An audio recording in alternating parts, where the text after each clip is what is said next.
இந்தோனேஷியாவின் வடக்கு சுமத்ரா தீவை தாக்கிய 6.6 ரிக்டர் அளவிலான நிலநடுக்கம் காரணமாக இலங்கைக்கு சுனாமி ஆபத்து இல்லை என்று வானிலை ஆய்வு மையம் தெரிவித்தது. இந்தோனேஷியாவின் வடக்கு சுமத்ரா தீவிற்கு அண்மையில் இந்திய பெருங்கடல் பிராந்தியத்தில் நிலநடுக்கம் ஒன்று ஏற்பட்டது. இன்று காலை 10:26 மணியளவில் இடம்பெற்ற இந்த நிலநடுக்கம் 6.6 ரிக்டர் அளவில் பதிவாகியது. வளிமண்டலவியல் திணைக்களத்தின் தேசிய சுனாமி முன்னெச்சரிக்கை மையம் இதனை அறிவித்தது. மேலதிக தகவல்களை தொடர்ந்து அவதானிக்குமாறு எச்சரிக்கை விடுக்கப்பட்டிருக்கிறது.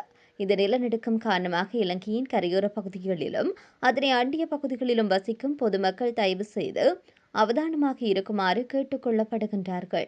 இது தொடர்பான எதிர்கால அறிவிப்புகள் குறித்து விழிப்புடன் இருக்குமாறு ஊடகங்கள் வாயிலாக வழங்கப்படும் மேலதிக தகவல்களை தொடர்ந்து அவதானிக்குமாறும் தேசிய சுனாமி முன்னெச்சரிக்கை மையம் பொதுமக்களுக்கு அறிவுறுத்தியுள்ளது.